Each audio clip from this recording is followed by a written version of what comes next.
तो हेलो बच्चों, कैसे हैं आप लोग। उम्मीद करते हैं कि सब लोग जो एकदम बढ़िया होंगे और पढ़ाई लिखाई भी सब लोग की एकदम मस्त तरीके से चल रही होगी। तो जैसा कि आप लोग को पता है कि फिजिक्स में जो है हम लोग ऑब्जेक्टिव का एक सीरीज चला रहे हैं, जिसमें अभी जो है हम लोग रे ऑप्टिक्स का ऑब्जेक्टिव देख रहे हैं, जिसमें बहुत सारा क्वेश्चन देख चुके हैं, कुछ क्वेश्चन बाकी है जो आज हम लोग पूरा कर लेंगे। तो उम्मीद करते हैं कि सब लोग जो है बढ़िया से जो है पूरा लेक्चर देखते होंगे और पूरा जो है बढ़िया से कंप्लीट करना है, इसलिए कि जिस टाइप का क्वेश्चन एग्जाम में पूछता है उसी टाइप का क्वेश्चन बता रहे हैं। और एग्जाम जो है काफी नजदीक है, इसलिए लगातार जो है आप लोग का रिवीजन चलते रहनी चाहिए। और इसके बाद जो रे ऑप्टिक्स खत्म हो जाएगा तो इसके बाद जो हम लोग ऑब्जेक्टिव लेकर के आ रहे हैं वो है डुअल नेचर का, है ना। तो उस चैप्टर का जो है आप लोग को रिवीजन कर लेना अच्छे से, ताकि जब ऑब्जेक्टिव डिस्कस करें तो आपको पूरी बात अच्छे से समझ में आ जाए। तो इसमें 70 क्वेश्चन के आसपास हो गया था, हम लोग जो है आज उसके आगे डिस्कस करेंगे, है ना। आज कंप्लीट हो जानी चाहिए, आज जो है रे ऑप्टिक्स आपका पूरा हो जाएगा।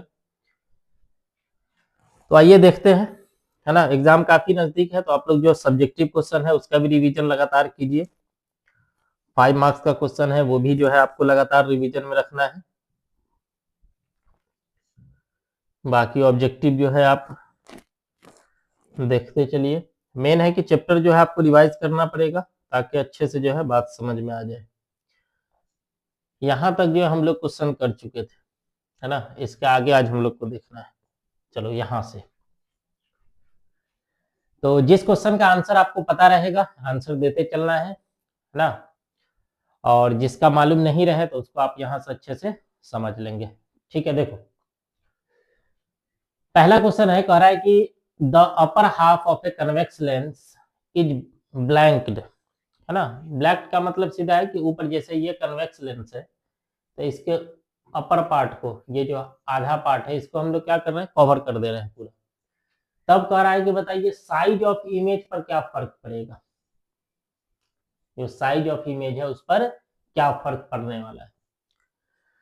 पहला जो ऑप्शन दिया है बोला है कि इंक्रीज कर जाएगा, दूसरा है कि डिक्रीज कर जाएगा, तीसरा है कि बिकम्स ऑफ लेस इंटेंसिटी, और अगला है नन ऑफ दिस। तो ध्यान रखिए कि साइज जो है मतलब ये नहीं कि उसका साइज जो है कम हो जाएगा ज्यादा हो जाएगा, सिर्फ और सिर्फ उसकी इंटेंसिटी जो है ना, जितना क्लियर जो है पहले दिखता था उतना क्लियर जो है नहीं दिखेगा, यानी कि उसकी जो इंटेंसिटी है वो कम हो जाएगी। तो इसलिए हम लोग को कौन सा ऑप्शन टिक करना पड़ेगा, becomes of less intensity, option C. बात समझ रहे हो। चलो अगले क्वेश्चन पे चलते हैं, एक एक क्वेश्चन को अच्छे से समझना है। कुछ कुछ क्वेश्चन ऐसा रहेगा जो आपको डायरेक्ट याद करना पड़ेगा, कुछ न्यूमेरिकल आएगा तो वो आपको बनाना पड़ेगा, है ना। देखो बोला कि व्हेन कनकेव लेंस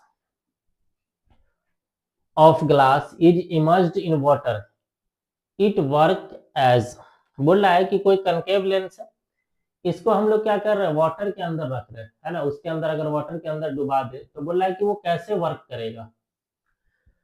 ठीक है, तो ध्यान रखना है, एक तो कनकेव लेंस है तो ध्यान रखना है ये डाइवर्जिंग होता है, और ये कैसे जो है वर्क करना शुरू करेगा, तो लेस डाइवर्ज हो जाएगा, यानी कि पहले जितना डाइवर्ज कर रहा था रे ऑफ लाइट को वो उतना नहीं करके अब वो कम करेगा। तो हम लोग क्या ध्यान रखेंगे, लेस डाइवर्जेंट।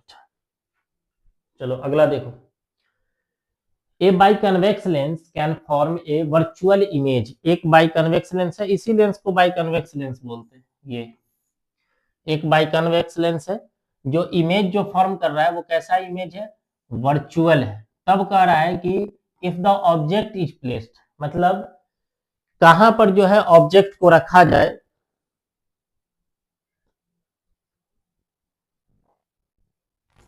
क्या हो रहा है भाई।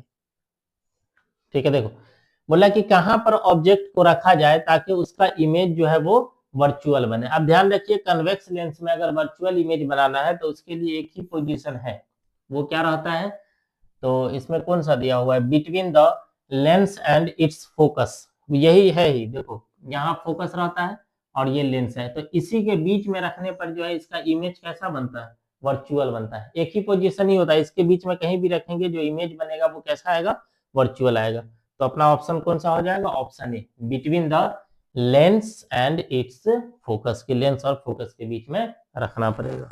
चलो अगला देखो, बोला है कि ए शॉर्ट साइटेडनेस पर्सन अब देखो ये लिखे थे इसको हम लोग नियर साइटेडनेस, तो नियर साइटेडनेस को ही शॉर्ट साइटेडनेस भी बोलते हैं। एक लिखे होंगे हम लोग फार साइटेडनेस, तो इसी को हम लोग लॉन्ग साइटेडनेस भी बोल देते हैं। तो ये सब थोड़ा सा ध्यान रखना है, इंग्लिश का वर्ड से भी ये सब चेंज करके पूछ देता है।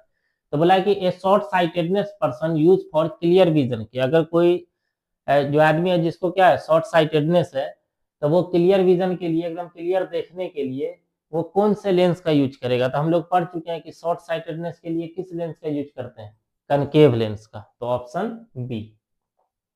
अगला देखो, बोला the angle of minimum deviation for thin prism of refractive index mu, ये सब डायरेक्ट याद रखोगे। एंगल ऑफ मिनिमम डेविएशन के लिए जब भी पूछेगा तो बोलेंगे म्यू -1 और इंटू में ए, ऑप्शन बी। अगला देखो, कह रहा है कि the image formed by objective lens of A compound microscope, compound microscope में जो है दो लेंस का यूज करते हैं हम लोग उसको बनाने के लिए। तो जो ऑब्जेक्ट के पास रहता है इसको ऑब्जेक्टिव लेंस बोलते हैं, और जहां से देखते हैं जो आई के पास रहता है इसको आई लेंस बोलते हैं। तो पहले जो इमेज बनता है ऑब्जेक्ट का वो इसके द्वारा बनता है, और उसका इमेज जो इमेज इसके द्वारा जो बनेगा वो इसके लिए ऑब्जेक्ट का काम करता है, और फिर फाइनल इमेज बनता है। तो अभी जो फाइनल इमेज के बारे में नहीं पूछा है, बोला है कि ऑब्जेक्टिव लेंस से जो इमेज बनता है। तो ऑब्जेक्टिव लेंस से इमेज जब इसका देखोगे ना कंपाउंड माइक्रोस्कोप का पूरा डेरिवेटिव, जो उसका जो पूरा डेरिवेशन देखोगे तो वहां तुमको दिखेगा कि इसका जो इमेज बनता है वो कुछ यहाँ पर इस तरीके से नीचे बनेगा, और रियल लाइन आकर के कट करता है। तो एक तो इमेज जो है बोलेंगे कि भाई रियल होगा, और ध्यान रखो ऑब्जेक्ट से बड़ा होता है। तो ऑब्जेक्ट से बड़ा होगा तो हम लोग बोल देंगे कि real and large, real and large, ये बोल सकते हैं। इसमें देख लो कोई ऑप्शन है रियल एंड लार्ज। एक चीज और पूछ सकता था कि देखो रियल तो बनता ही है लेकिन देख लो कि उल्टा बनता है, तो ये भी ऑप्शन दिया जा सकता है कि रियल एंड इन्वर्टेड, ये भी ऑप्शन दिया जा सकता है, ये ध्यान रखना है। ठीक है, चलो आगे चलते हैं। क्वेश्चन नंबर 77 बोला है कि टू रिमूव हाइपरमेट्रोपिया, है ना, हाइपरमेट्रोपिया को रिमूव करने के लिए हम लोग किस लेंस का यूज करते हैं। तो ये सब बात बता चुके हैं, कौन सा लेंस होता है, कन्वेक्स लेंस। चलो अगला देखो, the resolving power of human I in minute. अब देखो दो चीज पूछ सकता है तुमसे, मिनट में भी पूछ सकता है और डिग्री में भी पूछ सकता है। तो अगर कभी भी ह्यूमन रिजॉल्विंग पावर अगर पूछता है ह्यूमन आई का, मिनट में पूछेगा तो एक आंसर देना है कि 1 मिनट, मिनट में पूछेगा तो एक आंसर देना है, और डिग्री में अगर पूछेगा तो 1/60 डिग्री, ये आंसर देना है 1/60 डिग्री। तो डिग्री में पूछेगा तो ये वाला आंसर होगा, मिनट में चूंकि पूछ रहा है तो 1 मिनट होता है, यानी कि बी ऑप्शन हो जाएगा। चलो अगला देखो, कौन सा था 78, बोला है कि blue colour of sky is due to, है ना, आसमान का जो कलर है वो ब्लू दिखने का क्या रीजन है। तो ध्यान रखना है scattering of light, option A. ये सब कुछ कुछ जो है फैक्चुअल है वो आपको याद करना पड़ेगा। इसके बाद है कि if energy of photon of blue light is even and that of yellow light is E2। देखो ब्लू कलर के लिए जो है एनर्जी दे दिया है कितना, E1, येलो के लिए कितना दे दिया है, यह है आपका E2 के बराबर। ठीक है, तब कह रहा है कि बताइए इसमें से कौन सा सही है, क्या E1 E2 के बराबर होगा, या E1 ग्रेटर देन E2 होगा, E1 लेस देन E2 होगा, या E1 बराबर 2E2 होगा। तो इसके लिए एकदम सिंपल तरीका जो है ध्यान रखोगे, कलर के बारे में हम लोग को पता है कि 7 कलर विव गियोर। अब अभी मान के चलो तुमसे एनर्जी के बारे में पूछा है, ये वेवलेंथ भी पूछ सकता है, फ्रीक्वेंसी भी पूछ सकता है, तो इस बात का ध्यान रखो। जैसे वेवलेंथ की बात करेंगे तो वेवलेंथ जो है इस डायरेक्शन में चलोगे तो वेवलेंथ बढ़ता है, इस डायरेक्शन में चलोगे तो वेवलेंथ क्या होगा, बढ़ेगा। यानी कि सबसे ज्यादा वेवलेंथ किसका होगा, रेड कलर का, और सबसे कम वेवलेंथ किसका होगा, वायलेट का। अब वेवलेंथ में अगर कंपैरिजन पूछ रहे तो देख लोगे कि कौन जो है आगे की तरफ है कौन पीछे है। जैसे इसका अगर हमसे वेवलेंथ पूछता तो ब्लू कलर देखोगे पीछे और येलो आगे है, तो इसका मतलब इसका वेवलेंथ कम होगा और येलो का वेवलेंथ ज्यादा होगा। एनर्जी का उल्टा डायरेक्शन होता है, ये डायरेक्शन एनर्जी का होता है, यानी कि रेड से वायलेट की तरफ चलोगे तब एनर्जी जो है क्या होता है, बढ़ता है। तब एनर्जी क्या होगा, बढ़ेगा। यानी कि सबसे ज्यादा एनर्जी किसका होगा, वायलेट का होगा, और सबसे कम एनर्जी किसका होगा, रेड का होगा। अब हमसे किसका पूछ रहा है, ब्लू का और येलो का। तो देख लो ब्लू जो है, देख रहे हो कि बढ़ते क्रम, अगर इस साइड चलोगे तो ब्लू जो है बाद में मिलेगा और येलो पहले मिलेगा। तो इसका मतलब है कि येलो का एनर्जी कम होगा और ब्लू कलर का एनर्जी जो है वो क्या होगा, ज्यादा होगा। तो हम लोग, अच्छा इसके लिए दिया था E1 और येलो के लिए दिया था E2, तो इसका एनर्जी ज्यादा है, इसका मतलब आ जाएगा E1 ग्रेटर देन E2, तो ऑप्शन बी हो जाएगा। एक चीज और पूछ सकता है तुमसे, वो है फ्रीक्वेंसी। तो जो एनर्जी का डायरेक्शन होता है वही डायरेक्शन किसका होता है, फ्रीक्वेंसी का। तो जैसे एनर्जी के बारे में सोच रहे हैं वैसे ही किसके बारे में सोचना है, फ्रीक्वेंसी के बारे में भी ध्यान रखो। यानी कि रेड कलर की फ्रीक्वेंसी जो है वो सबसे कम होगी और वायलेट कलर की फ्रीक्वेंसी सबसे ज्यादा होगी। तो ये देखो क्वेश्चन तो एनर्जी के बारे में था, लेकिन वेवलेंथ भी ध्यान रखना और फ्रीक्वेंसी भी ध्यान रखना, किसी पे क्वेश्चन हो सकता है। चलो आगे चलते हैं। Question number 81, which of the following phenomena taken place when A monochromic light, कौन सा लाइट है भाई, monochromatic light is incident on A prism. अब देखो, एक होता है कि प्रिज्म पर जो है व्हाइट लाइट जो है, अब जैसे मान के चलो डिस्पर्सन ऑफ लाइट पढ़े होगे, तो डिस्पर्सन ऑफ लाइट में क्या होता है कि यहाँ जो आकर के जो टकराएगा प्रिज्म पर वो कौन सा लाइट रहता है, मोनोक्रोमैटिक लाइट रहता है कि व्हाइट लाइट रहता है, व्हाइट लाइट रहता है। और व्हाइट लाइट के अंदर 7 कलर होता है। तो इसलिए देखोगे कि जब वो प्रिज्म से टकराता है तो इसके बाद डिस्पर्सन होता है, और डिस्पर्सन में क्या क्या होता है, ये 7 कलर में बढ़ जाता है। वही को अभी जो हम लोग लिखे थे विबग्योर। लेकिन अभी देखोगे कि कौन सा लाइट है, मोनोक्रोमैटिक लाइट है। मोनोक्रोमैटिक लाइट में 7 कलर नहीं होता, वो सिंगल कलर है। तो सिंगल कलर बताओ 7 पार्ट में कभी टूटेगा, टूटेगा ही नहीं। तो इसका मतलब यहाँ सिर्फ और सिर्फ टकराएगा, डेविएशन भी होगा, मुड़ेगा भी, लेकिन सिंगल ही निकल जाएगा। तो इसलिए हम लोग यहाँ ये नहीं बोल सकते हैं कि डिस्पर्सन होगा, हम लोग यहाँ बोलेंगे कि यहाँ क्या होगा, डेविएशन होगा। बात समझ रहे हो। और इसी में अगर मोनोक्रोमैटिक लाइट को हटा करके यहाँ पर अगर दे देता है कि व्हाइट लाइट है, तो जब ये व्हाइट लाइट लिखेगा तो यहाँ पर डेविएशन जो है आंसर नहीं होकर के आंसर कौन सा हो जाएगा, डिस्पर्सन। बात समझ रहे हो। चलो आगे चलते हैं। इसी यही छोटी छोटी बात सब ध्यान रखोगे, नहीं तो इस पर अगर ध्यान नहीं दिए फट से जो है डिस्पर्सन लगा करके चले आओगे। या हो सकता है कि यहाँ व्हाइट लाइट दे दिया, मालूम पड़ा इस पे ध्यान नहीं दिए, डेविएशन लगा के चले गए। कितने बच्चा का रहता है ऑप्शन जो है रट्टा मार के बैठा रहता है कि क्वेश्चन याद नहीं और ऑप्शन जो है पूरा एकदम रट लिए हुआ है। चलो अगला देखो, the power of convex lens of focal length 20 centimetre. अभी इस पर इतना क्वेश्चन कर लिए ना, अब क्या बताइए, सब SW में दे देते। ये 20 सेंटीमीटर दिया हुआ है, मीटर में बदल दो इसको, मीटर में बदलोगे कितना हो जाएगा, 20/100, 1/5। तो P पूछ रहा है, P बराबर 1 बाई कितना होता है, F, यानी कि 1/1/5, 5 आ जाएगा। अब ये सब निकाल लोगे, छोटा छोटा क्वेश्चन सब है।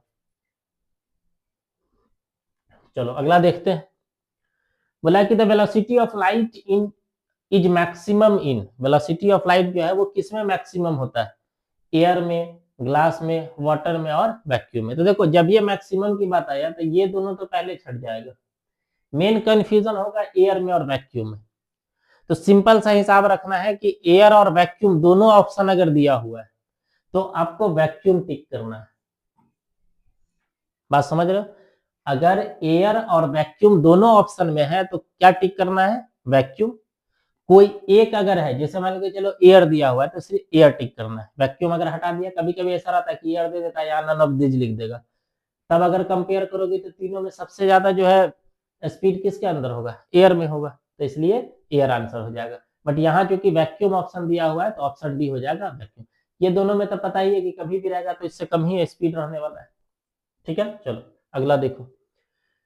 बोला which of the following, which of the relation is correct for the magnifying power of compound microscope. इसका फॉर्मूला तुम लोग देखना, कंपाउंड माइक्रोस्कोप जहां पढ़ोगे तो वहां तुमको ये फॉर्मूला मिला होगा, m बराबर -L/F0 1 + D और बट्टा में Fe। तो कौन सा ऑप्शन हो जाएगा, ऑप्शन ए, है ना। वहां देखोगे वो डायरेक्ट जो है फॉर्मूला लिखा हुआ होगा। Optical path is equal to, direct formula याद रखोगे कि ऑप्टिकल पाथ जो है ये बराबर होता है, ऑप्टिकल पाथ जो है ये बराबर होता है किसके, तो ये आ जाएगा रिफ्रैक्टिव इंडेक्स रिफ्रैक्टिव इंडेक्स, और इनटू में होता है क्या, पाथ लेंथ, इनटू में पाथ लेंथ। तो कौन सा ऑप्शन हो जाएगा, ऑप्शन ए। ठीक है, चलो अगला क्वेश्चन देखो। बोला कि the magnifying power of compound microscope for normal adjustment. देखो पिछला वाला जो दिया था ना, तो उसमें क्या किया ना कि एल लिया था या ट्यूब लेंथ। इस बार क्या किया कि उसको हटा करके यहाँ पर यूज किया है किसका, ये इमेज डिस्टेंस का और ऑब्जेक्ट डिस्टेंस का। तो इसके लिए भी जो है तुम लोग को फॉर्मूला याद रखना है कि इसका फॉर्मूला होता है माइनस, देखो पिछला वाला कितना आया था, माइनस एल बट्टा में एफ नॉट, और इनटू में आया था 1 प्लस डी और बट्टा में एफ। यहां जो बनेगा तो ये आ जाएगा माइनस बी नॉट और बट्टा में यू नॉट, और इनटू में 1 प्लस डी और बट्टा में कितना बन जाएगा, एफ ई। तो ये फॉर्मूला ध्यान रखना है। कौन सा ऑप्शन लग रहा है, ऑप्शन बी। ठीक है, चलो अगला क्वेश्चन देखो। बोला कि when we seen an object then the image formed on the retina. बोला कि जब हम लोग किसी ऑब्जेक्ट को देखते हैं तो उस केस में रेटिना पर जो इमेज बनता है वो कैसा इमेज बनेगा। तो ये तो 10th क्लास में भी पढ़ोगे कि रेटिना पर जब भी इमेज बनता है तो एक तो वो रियल होता है और उल्टा होता है, इन्वर्टेड। रियल होगा और इन्वर्टेड होगा, ऑप्शन बी। जब भी रेटिना पे इमेज बनेगा तो रियल बनेगा और इन्वर्टेड होगा, उल्टा होगा। ठीक है, चलो अगला क्वेश्चन देखो। नेक्स्ट क्वेश्चन की अगर हम लोग बात करें तो यह वेवलेंथ ऑफ ए, पिछला क्वेश्चन क्या था, वेवलेंथ ऑफ ए पार्टिकल, यहां पर कुछ छूटा हुआ है भाई, ये पार्टिकल लिखा हुआ है, ध्यान देना।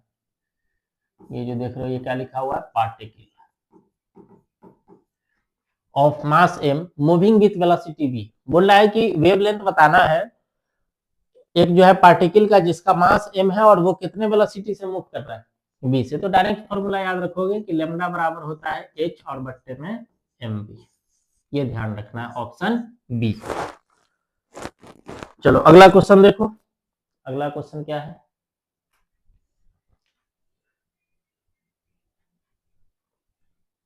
ठीक है देखो, width of interference fringe, fringe क्या स्पेलिंग,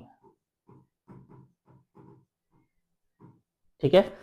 तो इसका जो है डायरेक्ट ध्यान रखना है, जो फ्रिंज विड्थ जो होता है इंटरफेरेंस का, तो वो आ जाता है आपका बीटा इक्वल टू, ये बनेगा कैपिटल डी इंटू में लेमडा और बट्टा में स्मॉल डी। ये फॉर्मूला ध्यान रखना है, ऑप्शन ए। ठीक है, चलो अगला क्वेश्चन देखो।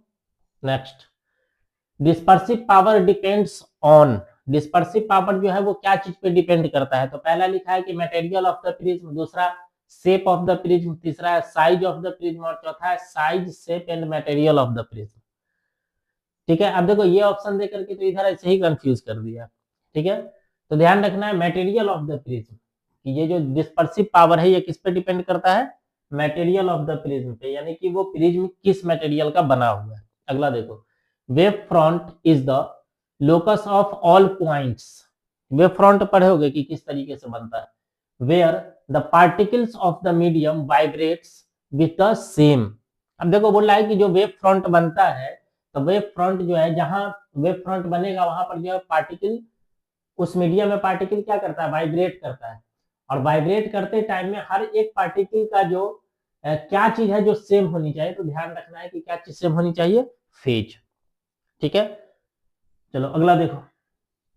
ये बात ध्यान रखोगे कि जब भी जो है वेव फ्रंट बनेगा तो उस मीडियम में क्या होता है, पार्टिकल वाइब्रेट करते रहता है, और वाइब्रेट जब करता है तो हर एक पार्टिकल का जो है क्या सेम होनी चाहिए। तो ध्यान रखना है फेज उसका क्या होता है, सेम होता है। और फेज क्या होता है ये हम लोग पढ़ चुके हैं।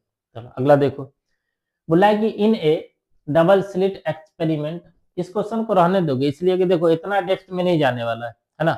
ये क्वेश्चन जो है बहुत अच्छा क्वेश्चन है, इतना डेप्थ में नहीं जाएगा, इसलिए इस क्वेश्चन को रहने दोगे। अगला क्वेश्चन हम लोग देख लेते हैं।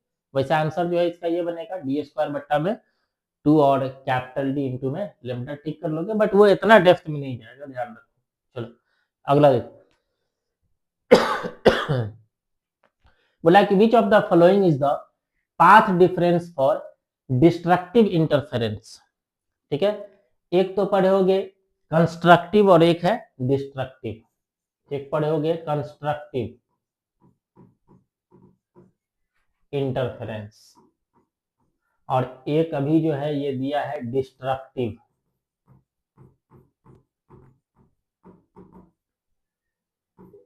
Destructive interference. अब इन दोनों के बारे में थोड़ा सा समझ लेते हैं। क्या पूछा है आपसे, which of the following is the path difference. तो जब भी पाथ डिफरेंस कंस्ट्रक्टिव का पूछेगा, यहाँ पूछा डिस्ट्रक्टिव का है बट इसको यहीं पे बता देता है कंस्ट्रक्टिव वाले को।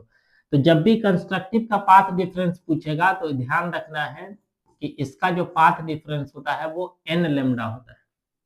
क्या होगा, n लेमडा। यानी कि अगर कंस्ट्रक्टिव इसमें पूछा होता तो हम लोग टिक करते सी ऑप्शन, n लेमडा। अभी हमसे क्या पूछा है, डिस्ट्रक्टिव। अभी क्या बोला है, डिस्ट्रक्टिव। तो डिस्ट्रक्टिव के लिए ध्यान रखोगे कि ये ऑड मल्टीपल होता है, ये ऑड मल्टीपल होता है। और किसका ऑड मल्टीपल होता है, तो लेमडा बाई 2 का। जो डिस्ट्रक्टिव के लिए जो पाथ डिफरेंस आएगा वो ऑड मल्टीपल होता है किसका, लेमडा बाई 2 का। अब ऑड मल्टीपल जो है वो दो तरीके से आ सकता है, एक 2n प्लस 1 इंटू में लेमडा बाई 2, इससे आ सकता है, और एक आ सकता है 2n माइनस 1 इंटू में लेमडा बाई 2। लेकिन ध्यान रखो यहाँ पर n का मान 0 से शुरू होगा, 0 1 2 3 इस तरीके से चलेगा। और यहाँ जो n का मान शुरू होगा वो डायरेक्ट 1 से शुरू होगा, 0 शामिल नहीं करेंगे।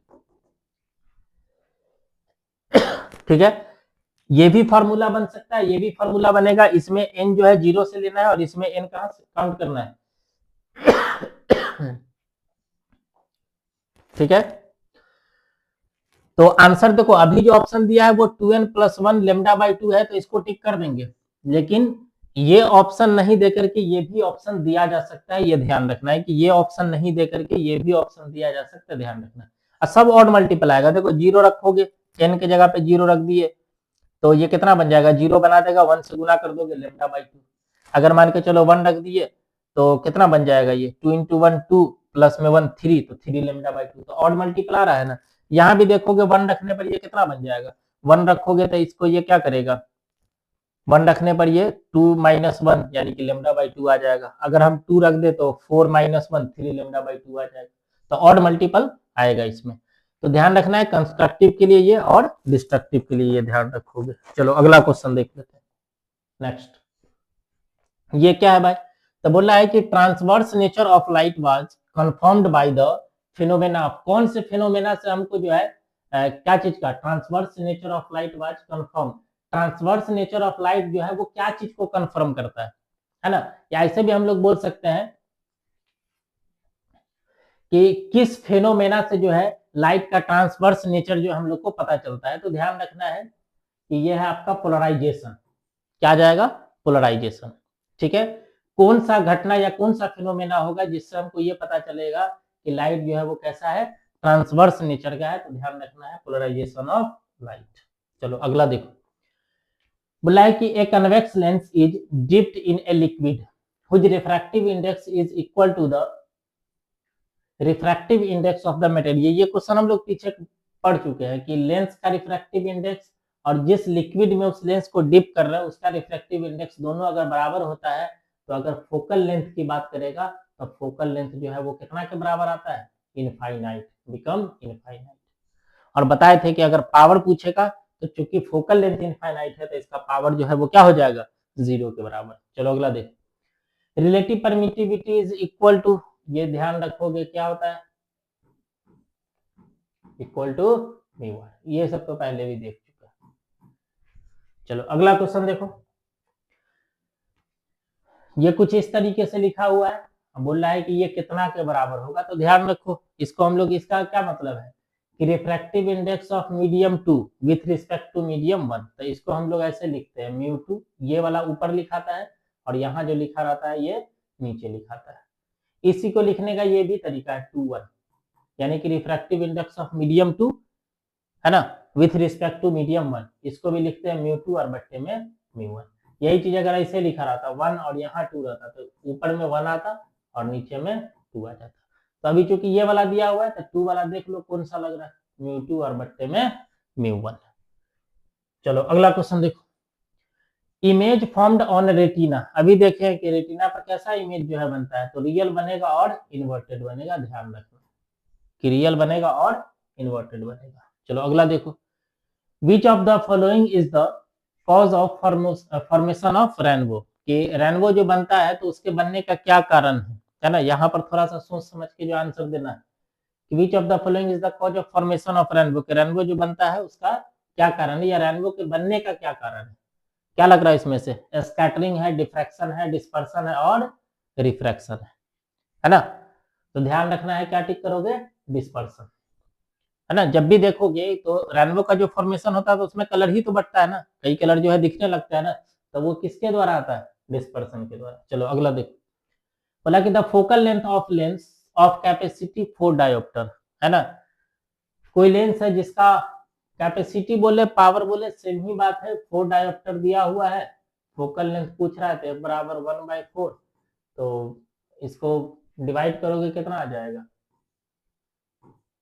25, 0.25 मीटर में रखोगे तो इतना ही होगा, और सेंटीमीटर में रखेंगे तो 25 सेंटीमीटर। तो देख लो कौन सा, सेंटीमीटर में 25 सेंटीमीटर दिया ही ना, अच्छा मीटर में दिया हुआ है 0.25 मीटर। चलो अगला देखो, which of the following is correct for dispersive power, इसमें से कौन सा है जो डिस्पर्सिव पावर के लिए करेक्ट है, तो ये हम लोग पीछे भी देख चुके हैं, μv माइनस μr बट्टा में, है ना। ये हम लोग जो है पहले भी देख चुके हैं।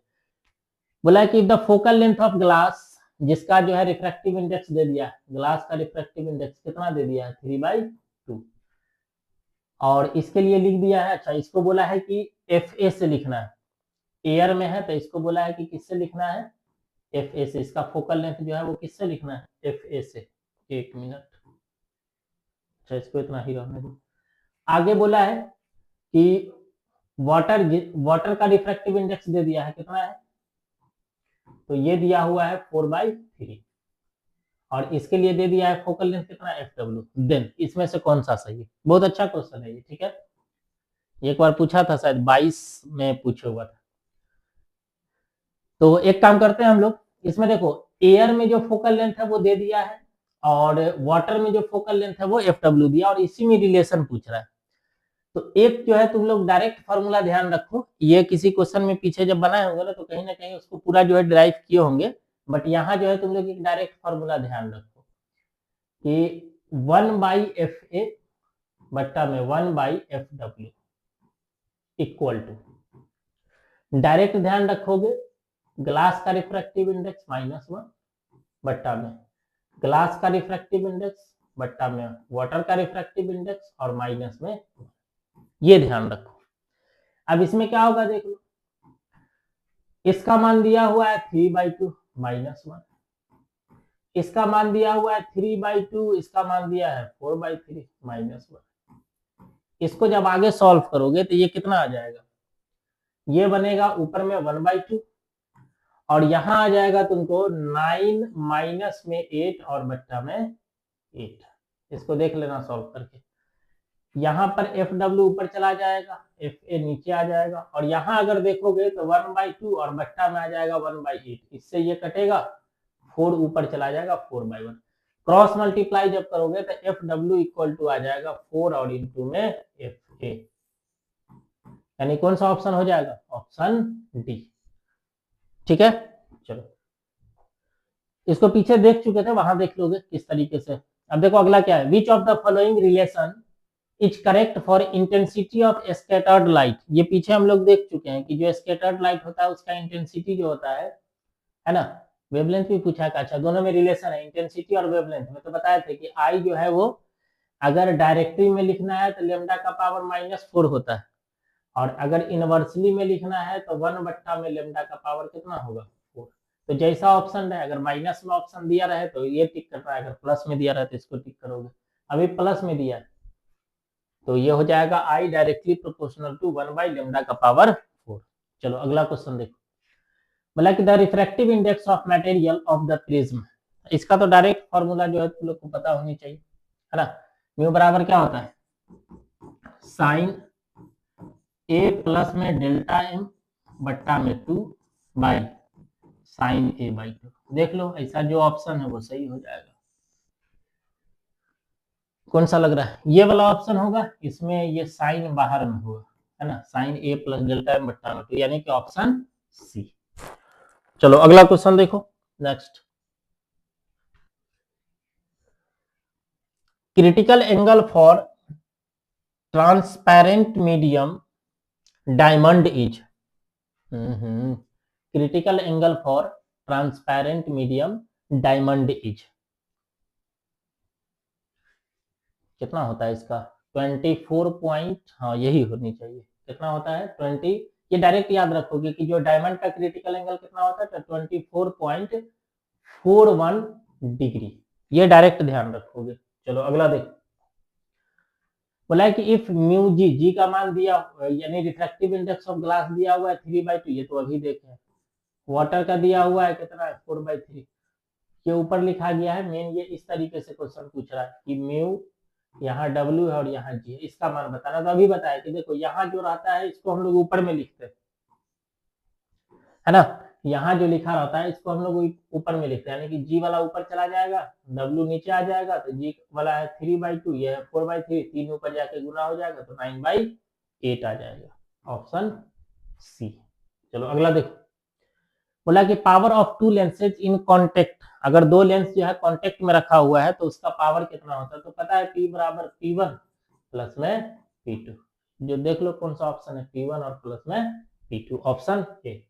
अगला देखो, बोला magnifying power of simple microscope, simple microscope का जो मैग्नीफाइंग पावर होता है वो ध्यान रखना है M = 1 प्लस में D और बट्टा में F होता है, यानी कि ऑप्शन बी।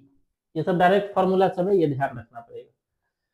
चलो अगला क्या है? Critical angle for glass, glass के लिए क्रिटिकल एंगल तुम लोग को ध्यान रखना है, लगभग जो है वो कितना होता है? 42 डिग्री सेल्सियस के आसपास, इसी के आसपास रहता है।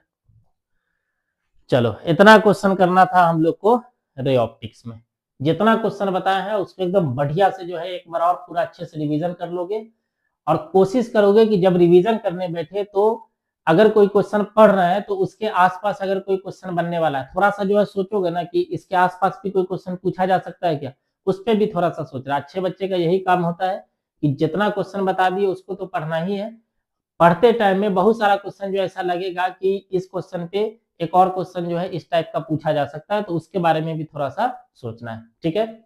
तो अगला जो हम लोग का जो आने वाला ऑब्जेक्टिव वो है डुअल नेचर का, है ना, तो उस चैप्टर को आपको अच्छे से रिवाइज कर लेना है, फिर हम लोग नेक्स्ट क्लास में बात करेंगे। आज के लिए इतना ही, थैंक यू।